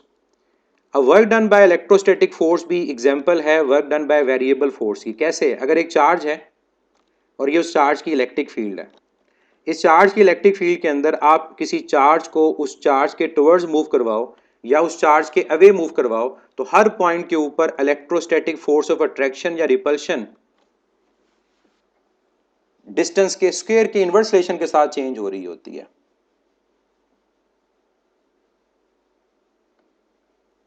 क्या चीज कैसे चेंज हो रही है? ग्रेविटेशनल फोर्स भी इनवर्स के लॉ ओबे करती है। जितना आपका डिस्टेंस बढ़ता जाएगा अर्थ से उतनी आपकी फोर्स कम होती जाएगी। इसी तरह इलेक्ट्रिक फोर्स, आप कूलम्स लॉ की बात करो, ये भी इनवर्स के लॉ ओबे करता है। जितना चार्ज से डिस्टेंस बढ़ता जाएगा उतनी आपके पास फोर्स चेंज होती जाएगी। इसका मतलब यहाँ पर ग्रेविटेशनल फोर्स भी डिस्टेंस के चेंज होने से चेंज हो रही है और यहाँ इलेक्ट्रोस्टैटिक फोर्स भी डिस्टेंस के चेंज होने से चेंज हो रही है। तो अगर फोर्स चेंज हो रही है तो दैट इज वेरिएबल फोर्स, और इसकी वजह से होने वाला वर्क क्या होगा? By variable force.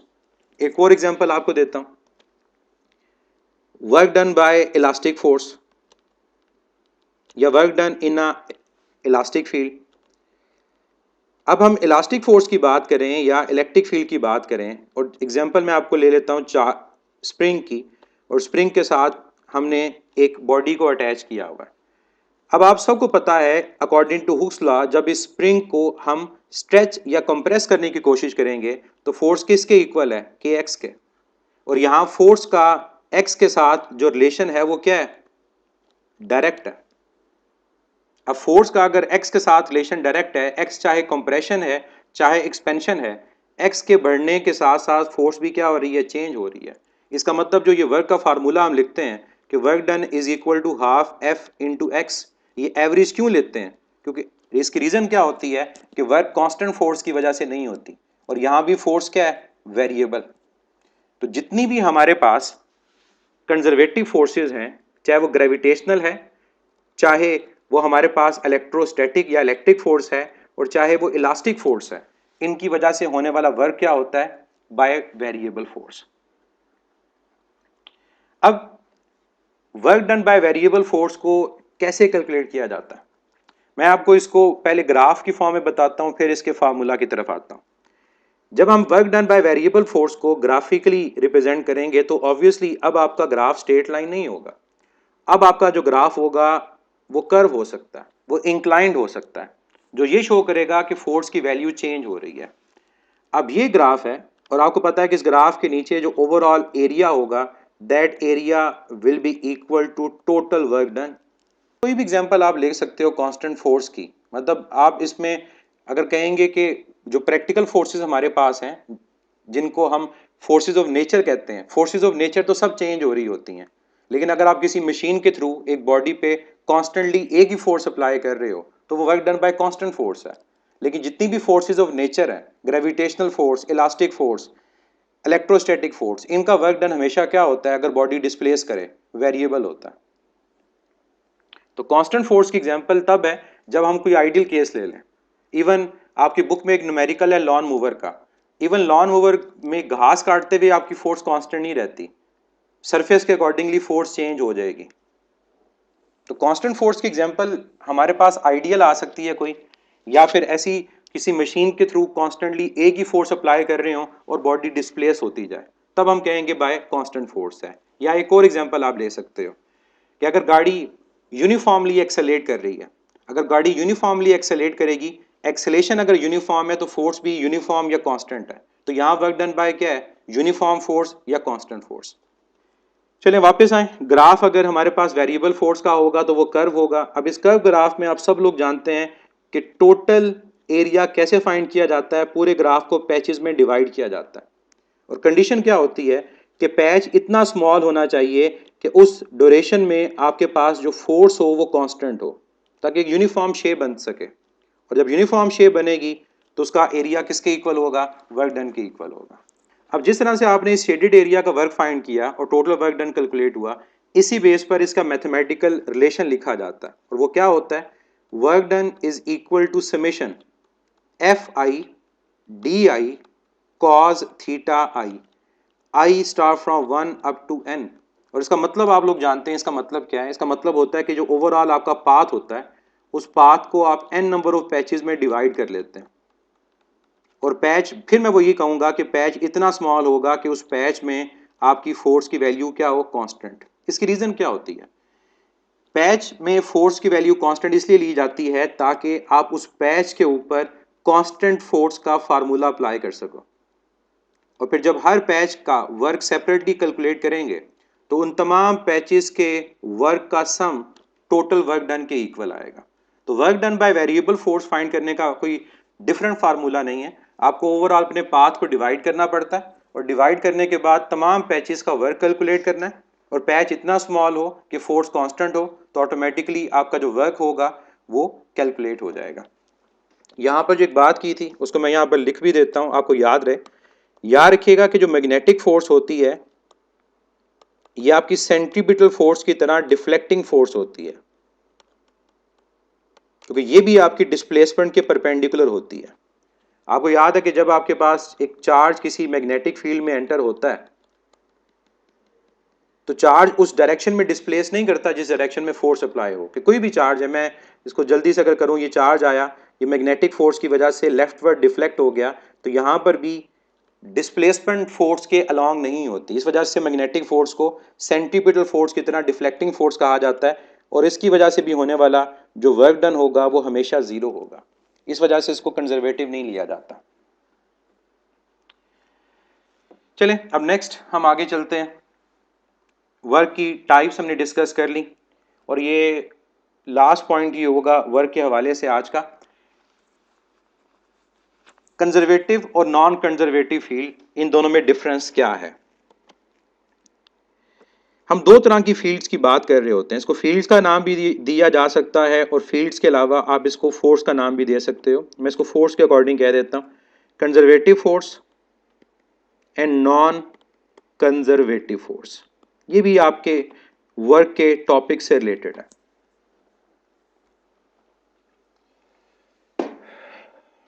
जैनब शायद वेट करें, उसी की बात हम कर रहे हैं।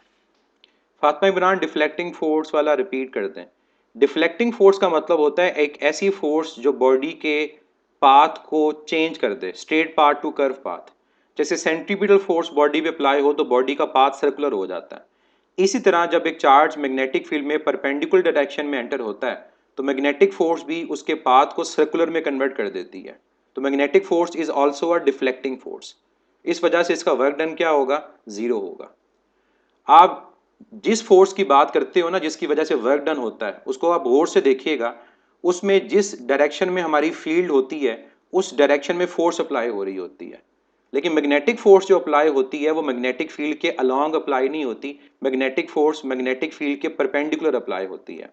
आप फ्लेमिंग लेफ्ट हैंड रूल में देखें, आपकी मैग्नेटिक फोर्स और मैग्नेटिक फील्ड परपेंडिकुलर है, लेकिन आप किसी चार्ज को इलेक्ट्रिक फील्ड में रखते हैं तो वहां पर आपकी इलेक्ट्रोस्टैटिक फोर्स या तो इलेक्ट्रिक फील्ड के अलोंग होती है या ऑपोजिट होती है।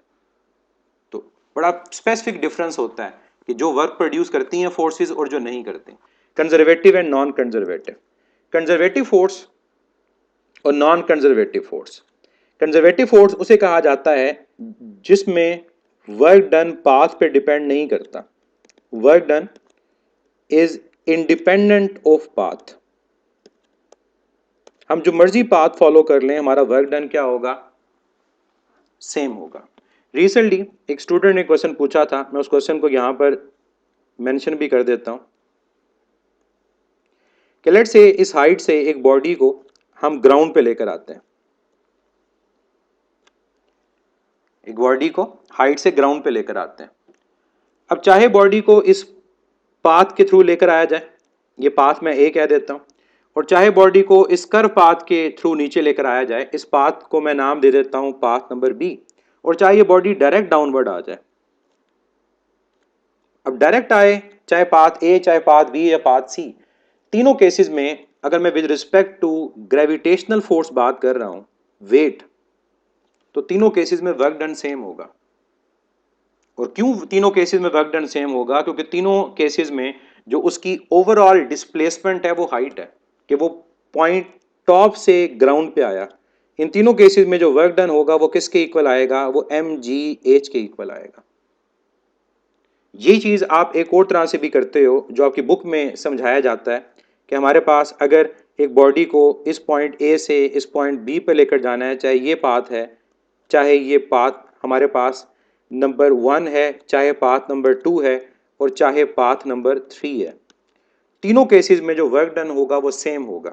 और रीजन यहां भी वही है कि जब आप एक बॉडी जिसका मैस लेट से मैं कह देता हूं कितना है, m है, और उसका वेट कितना है, mg, और ये जो ओवरऑल हाइट आपके पास है ये कितनी है, एच है, तो चाहे जो मर्जी पाथ आप अडॉप्ट कर लें, तीनों केसेस में यहाँ जो वर्क डन होगा, ये आप कैलकुलेट भी करते हैं, ये -mgh के इक्वल आता है। चाहे आपका पाथ नंबर 1 हो तब भी -mgh, 2 हो, 3 हो। तो जितनी भी कंजर्वेटिव फील्ड्स होती हैं, उन कंजर्वेटिव फील्ड्स के अंदर आपका जो वर्क डन होता है वेरिएबल होता है, और कंजर्वेटिव जो फील्ड होगी वो पाथ पे डिपेंड नहीं करेगा, वो डिपेंड करेगा कि इनिशियल से फाइनल जो गए हो वो क्या है। इस बात को आपने समझना है कि हम किसी कंजर्वेटिव फोर्स की वजह से बात कर रहे हैं। ऐसा नहीं है कि हम एक पाथ में फ्रिक्शन को ले लें, एक में हम वेट को ले लें और एक में अप्लाइड फोर्स को ले लें। अगर तीन पाथ को कंपेयर करना है तो तीनों में जो रेफरेंस फोर्स होगी वो सेम होगी। माइनस इस वजह से आता है कि बॉडी की डिस्प्लेसमेंट अपवर्ड है, वेट डाउनवर्ड है, एंगल 180 है, इस वजह से यहां पर माइनस साइन आ रहा होता है। तो प्रैक्टिकली भी सेम रिजल्ट आता है, प्रैक्टिकली डिफरेंट रिजल्ट नहीं आता। यह हमें लगता है कि शायद डिफरेंट हो। अगर एक ही फोर्स की बात होगी तो वर्क डन क्या होगा, वो सेम होगा।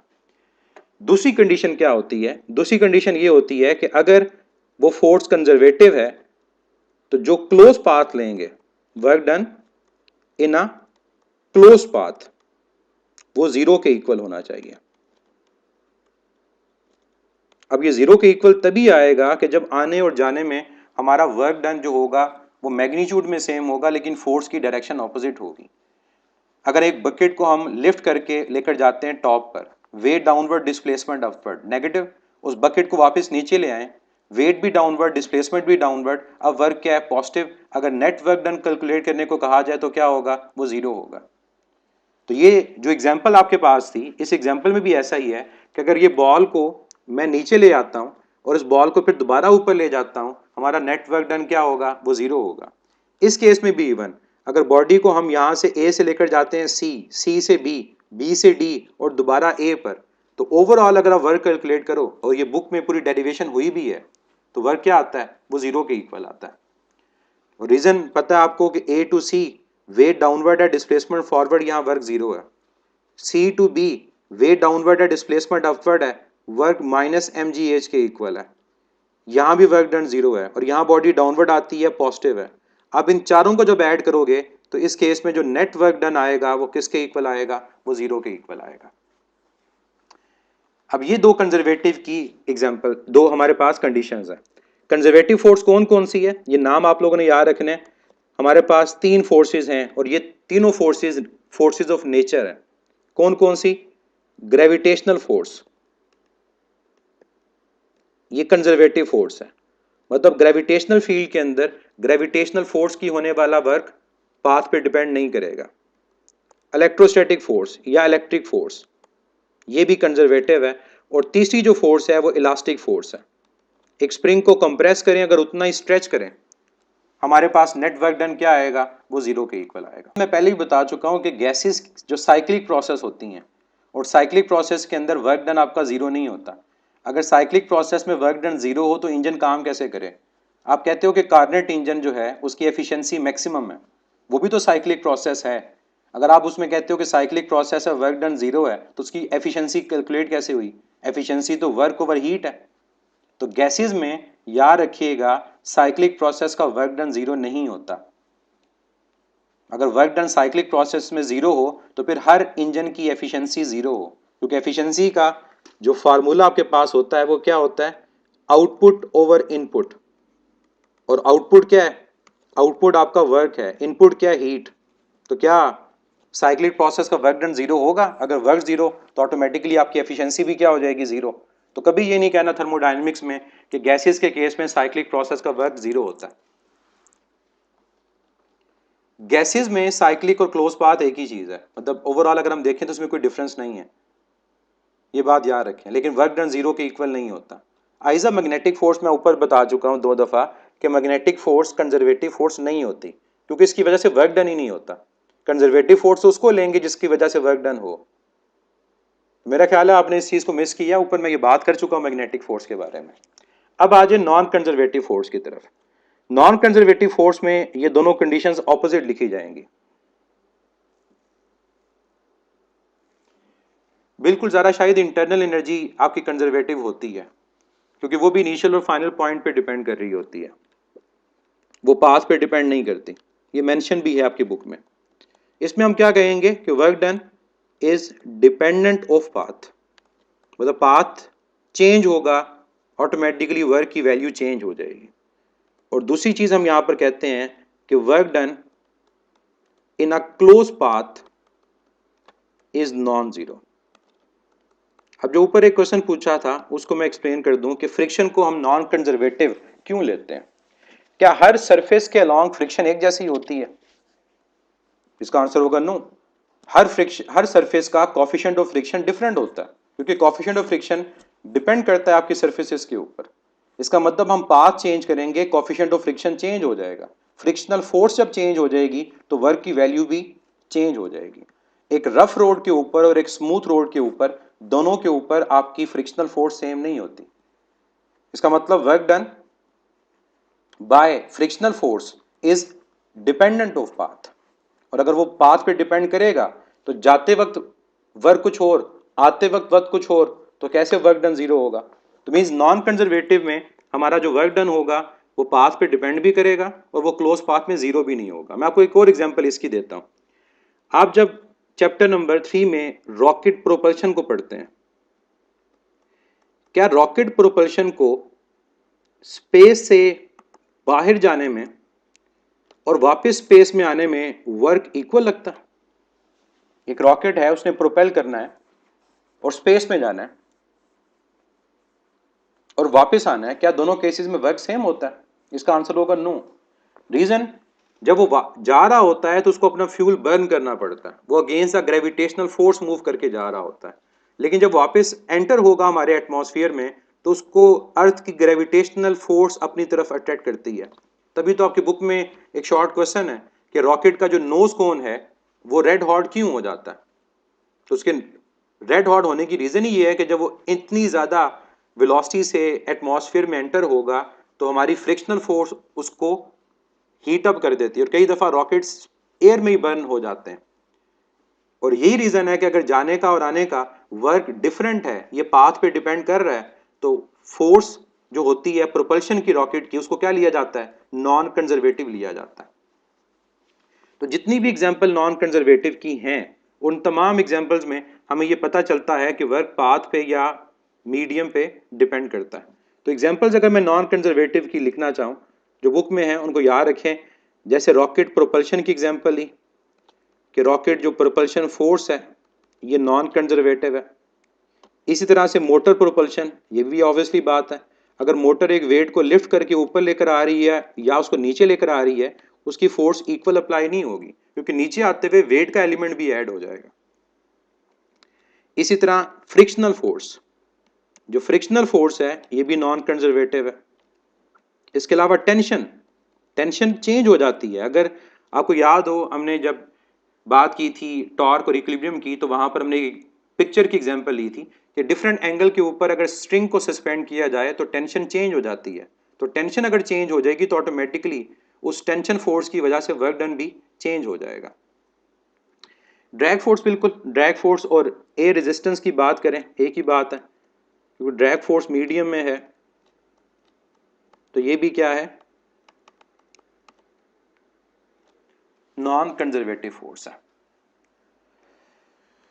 तो ये हमारे पास कंजर्वेटिव का और नॉन कंजर्वेटिव का डिफरेंस था। नॉर्मल फोर्स के बारे में क्यों कहा जाता है कि नॉर्मल फोर्स नॉन कंजर्वेटिव है? जी Abdullah, work done by frictional force negative होती है।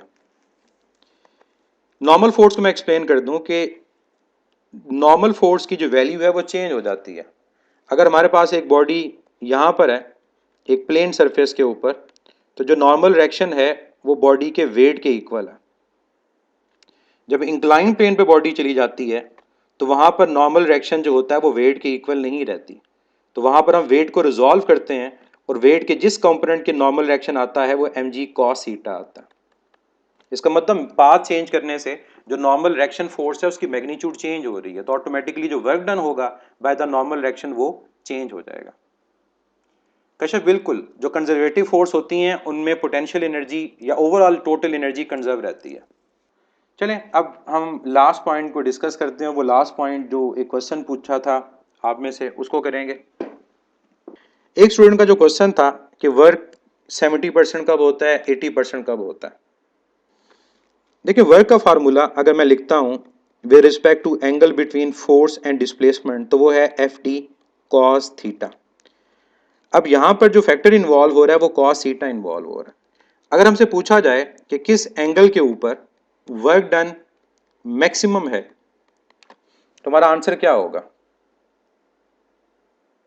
हमारा आंसर होगा 0 डिग्री। 0 डिग्री के ऊपर वर्क डन मैक्सिमम होता है और साथ साथ याद रखिएगा वर्क डन मैक्सिमम होता है और पॉजिटिव होता है, दोनों चीजें। हमारे पास नेक्स्ट एंगल आ जाता है 0 के बाद 30 डिग्री। जब हम 30 डिग्री की बात करते हैं तो 30 पे कॉस की वैल्यू क्या होती है, √3/2। ये वैल्यूज आपको याद रखनी है कि कॉस जो 30 होता है वो √3/2 होता है और √3/2 होता है 0.866। तो यहां जो वर्क होगा वो क्या होगा, वो √3/2 टाइम्स मैक्सिमम वैल्यू होगा और ये होगा 0.866 टाइम्स मैक्सिमम वैल्यू, जिसको आप परसेंटेज के अंदर 86.6% भी लिख सकते हो मैक्सिमम वैल्यू का। नेक्स्ट की बात करते हैं, नेक्स्ट है 45 डिग्री। जब एंगल 45 होगा तो cos 45 और sin 45 1/√2 होता है। तो यहाँ पर आ जाएगा 1/√2 टाइम्स मैक्सिमम वैल्यू क्योंकि एफ डी आएगा और 1/√2 क्या होता है, ये 0.707 टाइम्स होता है। तो इसकी परसेंटेज 100 से मल्टीप्लाई करें तो ये 70.7% आएगा मैक्सिमम वैल्यू के। तो ये बात पूछी थी स्टूडेंट ने कि कब 70% होगा।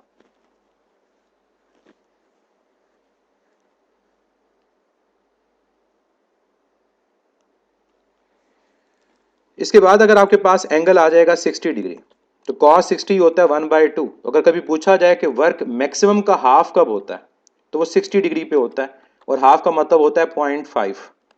तो 0.5 को क्या कहेंगे, 50%, क्योंकि 100 से मल्टीप्लाई कर दिया।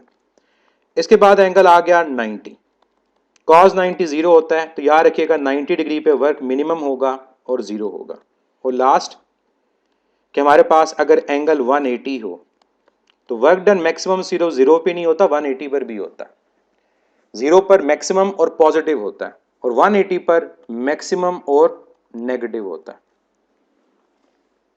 पास्ट पेपर में एक क्वेश्चन था कि वर्क डन जीरो के हवाले से और ऑप्शंस के अंदर 90 नहीं था और ऑप्शन में क्या था 270। तो याद रखिएगा 90 के अलावा अगर 270 लिखा हो तो एक ही बात है, क्योंकि cos 90 भी जीरो होता है और cos 270 भी जीरो होता है। इसी तरह 0 डिग्री और 360 डिग्री एक ही बात है, cos 0 भी 1 होता है और cos 360 भी 1 होता है। अब लास्ट पॉइंट आज का जो टॉर्क के हवाले से था, जो स्टूडेंट ने पूछा कि अगर क्रॉस प्रोडक्ट में टॉर्क का क्वेश्चन आ जाए तो उसको कैसे सॉल्व करना है। जैनब, शायद टेंजेंशियल फोर्स का एंगल 90 होगा, किसके साथ 90 होगा? टेंजेंशियल फोर्स तो डिस्प्लेसमेंट के अलोंग है, उसका एंगल 90 थोड़ी होगा। ऊपर मैंने डायग्राम बनाई थी, उसको दोबारा देखिएगा लेक्चर में, आपको आइडिया हो जाएगा कि एंगल क्या होता है। अच्छा, एक पॉइंट लास्ट यूनिट से रिलेटेड टॉर्क के हवाले से कि टॉर्क क्रॉस प्रोडक्ट की एग्जांपल है, और अगर क्रॉस प्रोडक्ट की एग्जांपल है तो इसमें क्रॉस प्रोडक्ट को वेक्टर फॉर्म में कैसे फाइंड किया जाता है?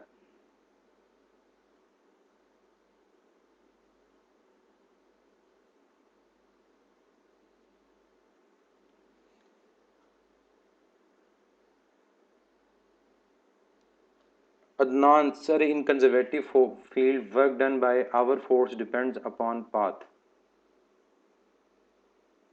अदनान आसिम, जो कंजर्वेटिव फील्ड है उसमें फोर्स भी कंजर्वेटिव है, और कंजर्वेटिव फोर्स जो होती हैं वो वेरिएबल होती हैं, वो चेंज हो रही होती हैं हर पॉइंट के साथ साथ अपनी फील्ड के अंदर, अपनी फील्ड के अंदर चेंज हो रही होती हैं, पाथ वाइज चेंज नहीं होती।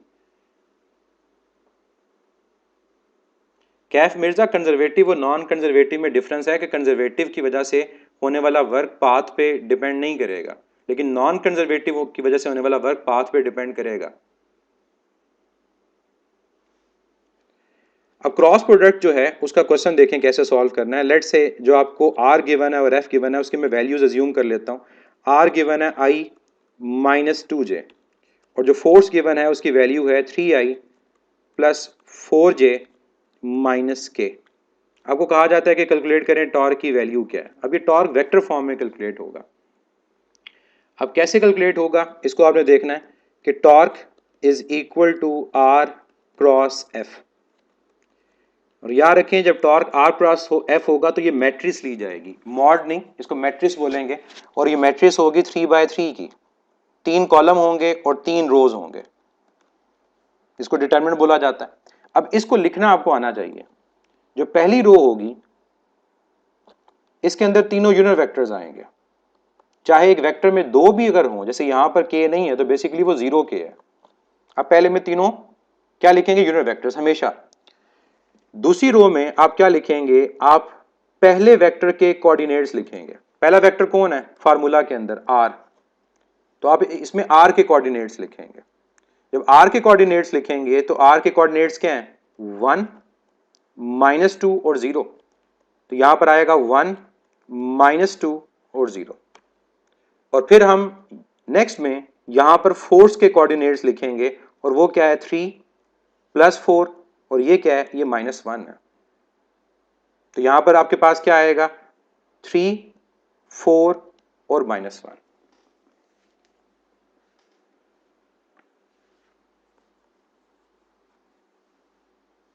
अलोरी आबिद, मुझे आपके क्वेश्चन की समझ नहीं आई है। एंगल मेंशन किए हैं उसमें हर जगह मैक्सिमम लिखा है लास्ट पर, वहां एफडी नहीं आएगा। एक ही बात है, हम फोर्स मैक्सिमम लिख दें या एफडी लिख दें, इसमें कोई फर्क नहीं है।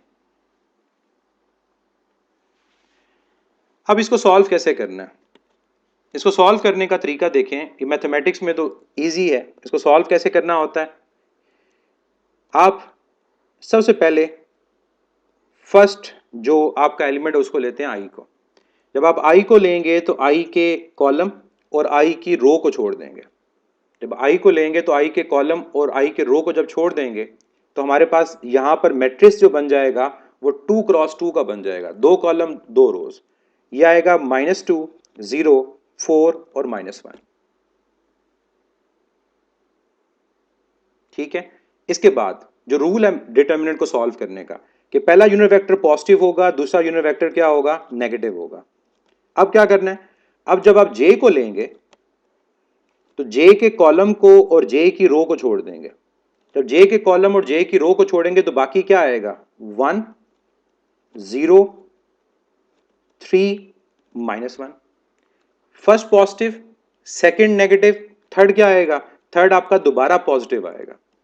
जब थर्ड दोबारा पॉजिटिव आएगा तो अब क्या करेंगे, अब आप के कॉलम और के की रो को छोड़ देंगे। जब के के कॉलम और के की रो को छोड़ देंगे तो वहां पर बाकी क्या बच गया, 1, -2, 3 और 4। तो यहां पर आ गया 1, -2, 3 एंड 4।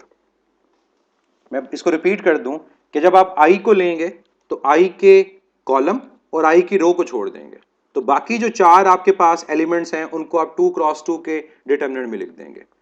फिर जब जे को लिखेंगे तो जे के कॉलम और जे की रो को छोड़ देंगे। जब के को लिखेंगे तो के कॉलम और के की रो को छोड़ देंगे।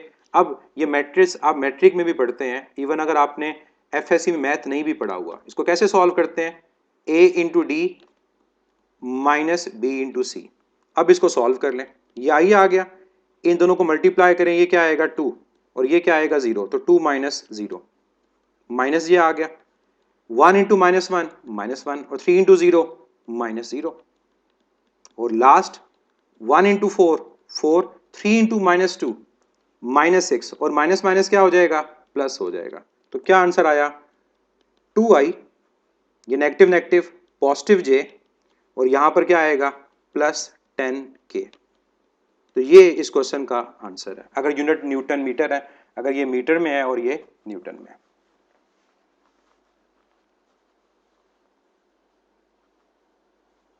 ज़ैनब शाहिद, ये डिटर्मिनेंट का रूल है, first positive, second negative, third positive, अगर फोर्थ होता तो फोर्थ फिर नेगेटिव होता। तो आई पॉजिटिव, जे नेगेटिव, के पॉजिटिव। ये एफएससी में अगर आप मैट्रिसेस को पढ़ते हैं तो वहां पर ये कंप्लीट समझाया जाता है।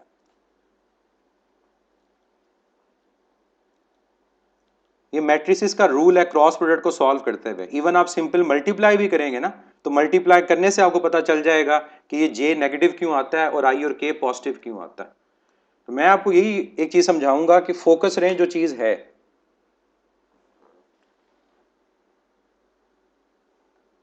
कैफ मिर्जा, इसको देखें क्या है, ए into D,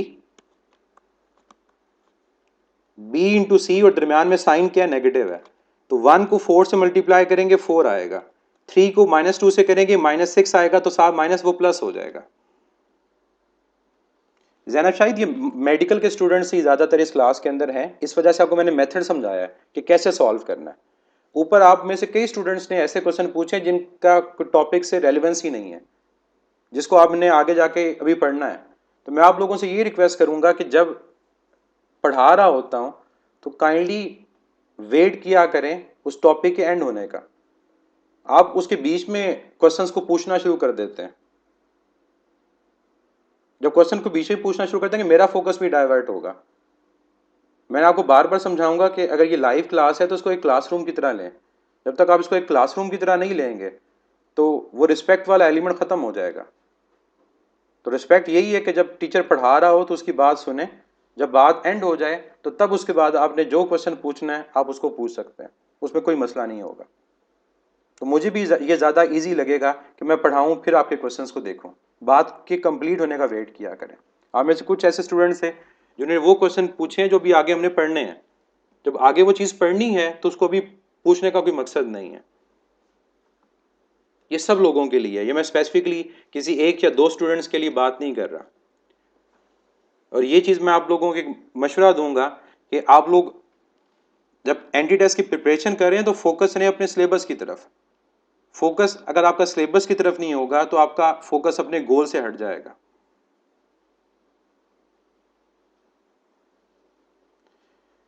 Abiya Fatima, in conservative field work will be done by constant और वेरिएबल फोर्स।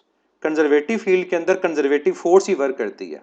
अब कंजर्वेटिव फोर्सेस कौन सी हैं, ग्रेविटेशनल, इलेक्ट्रिक, इलास्टिक, और इन तीनों की वजह से होने वाली वर्क वेरिएबल फोर्स का होता है। ये बात मैं ऊपर एक्सप्लेन कर चुका हूं। कंजर्वेटिव फील्ड होगी तो उसकी अपनी कंजर्वेटिव फोर्स होगी। ग्रेविटेशनल फील्ड की बात करेंगे तो ग्रेविटेशनल फोर्स की बात करेंगे। अगर हम इलेक्ट्रिक फील्ड की बात करेंगे तो इलेक्ट्रिक फोर्स की बात करेंगे। अगर हम इलास्टिक फील्ड की बात करेंगे तो इलास्टिक फोर्स की बात करेंगे। ये नहीं होगा कि आप बात कर रहे हैं ग्रेविटेशनल फील्ड की और ग्रेविटेशनल फील्ड के अंदर आप वर्क फाइंड कर रहे हैं इलास्टिक फोर्स का।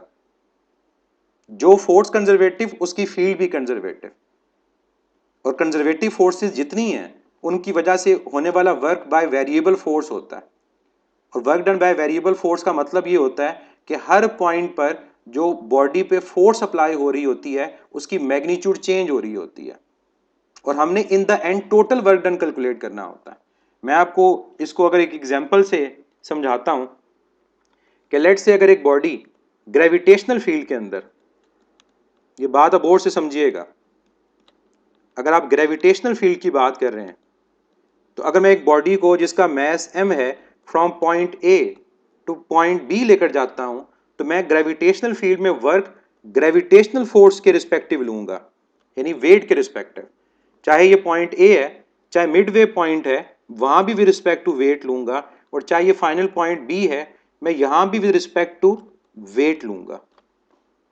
अब हर पॉइंट पे हम जानते हैं कि अगर ये हाइट h है तो हाइट के बढ़ने से ग्रेविटेशनल फोर्स चेंज हो रही होती है। अगर हर पॉइंट पे ग्रेविटेशनल फोर्स चेंज हो रही होती है, हम क्या कहेंगे? हम कहेंगे कि ग्रेविटेशनल जो फोर्स है वो क्या है? उसका work done by variable force है। ठीक है, हर पॉइंट पे चेंज हो रहा है, लेकिन ओवरऑल जब हम वर्क कैलकुलेट करेंगे फ्रॉम ए टू बी, वो तो माइनस एम जी एच के इक्वली आएगा ना। तो हमारा कंसर्न इससे है, हमारा कंसर्न इस पूरे पाथ से नहीं है। जब हमारा कंसर्न इस पाथ से नहीं है, ए और बी से है, तो हम इस रिजल्ट को देखेंगे ओवरऑल।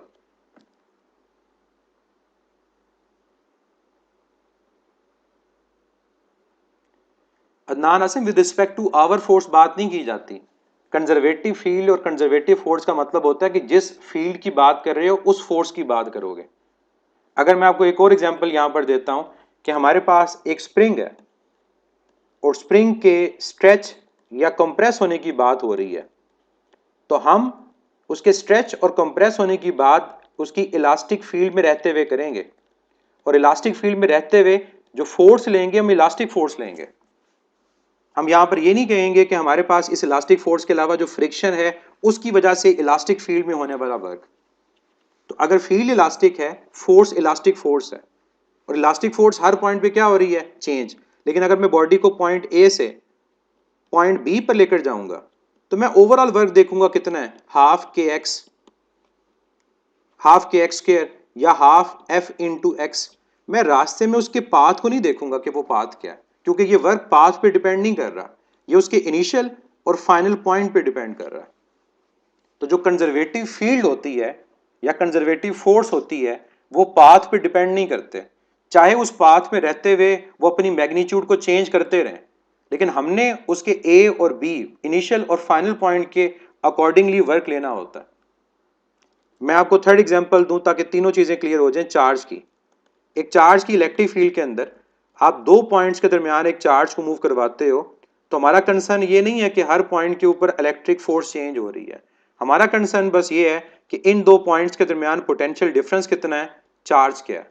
हम इनिशियल और फाइनल पॉइंट को लेंगे और वहां से वर्क कहेंगे कि पोटेंशियल डिफरेंस इनटू चार्ज है। तो कोई भी फोर्स कंजर्वेटिव होगी तो वो सिर्फ इनिशियल और फाइनल पॉइंट पे डिपेंड कर रही होगी, वो पाथ पे डिपेंड नहीं कर रही होगी। मैं इवन इस चार्ज को इस कर्व पाथ से होते हुए बी पर ले जाऊं तब भी मेरा work done delta we into Q होगा, लेकिन फ्रिक्शन में ऐसा नहीं होगा। फ्रिक्शन में आप पाथ को चेंज करोगे, ऑटोमेटिकली आपके पास वर्क की जो वैल्यू होगी वो चेंज होना शुरू हो जाएगी। तो ये पॉइंट मैं बार बार आपको समझा रहा हूं, जो आप कंजर्वेटिव और नॉन कंजर्वेटिव में कंफ्यूज हो रहे हैं, कि जिस फील्ड की बात करें उसी फोर्स की बात करें और फिर देखें उस फोर्स की वजह से वर्क क्या पाथ पे डिपेंड कर रहा है या नहीं कर रहा। ये तीनों एग्जांपल्स मैंने आपको जो दी हैं, इन तीनों एग्जांपल्स के अंदर पाथ के साथ इन वर्क का कंजर्वेटिव फोर्सेस का कोई लेना देना नहीं है, लेकिन नॉन कंजर्वेटिव्स के अंदर पाथ पे डिपेंडेंस होती है। सबसे सिंपल एग्जांपल इसको समझने के लिए आपके पास रॉकेट की है कि रॉकेट जब प्रोपेल होता है आउट ऑफ द स्पेस और जब वापस एटमॉस्फेयर में आता है, दोनों केसेस में जो वर्क डन होता है वो सेम नहीं होता। पाथ चेंज हुआ, वर्क की ओवरऑल मैग्नीट्यूड चेंज हो गई। और किस फोर्स के रिस्पेक्टिव लेंगे? रॉकेट प्रोपल्शन फोर्स के अकॉर्डिंग लेंगे, वेट के अकॉर्डिंग नहीं लेंगे। ज़्यादा शायद आप कह रहे हो 0 एंड 360 पर सेम वर्क, 90 एंड 270 पर सेम वर्क, 180 के सिमिलर कोई होगा? नहीं होगा, क्योंकि 0 360 तो लूप कंप्लीट करता है ना, तो 180 के सिमिलर हमारे पास नहीं आएगा। अगर 180 के सिमिलर आएगा तो नेक्स्ट साइकिल स्टार्ट हो जाएगा।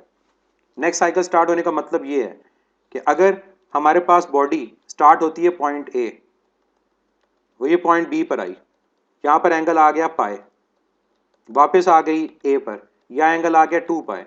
अब दोबारा जब साइकिल स्टार्ट होकर बी पर आएगा तो अब एंगल क्या आएगा? 3 पाए। तो पाए और 3 पाए, 5 पाए, इनके ऊपर आप कह सकते हैं 3 पाए, और फिर उसके बाद आपके पास आएगा 5 पाए। इन पर आपके पास वर्क क्या आएगा? मैक्सिमम और नेगेटिव आएगा।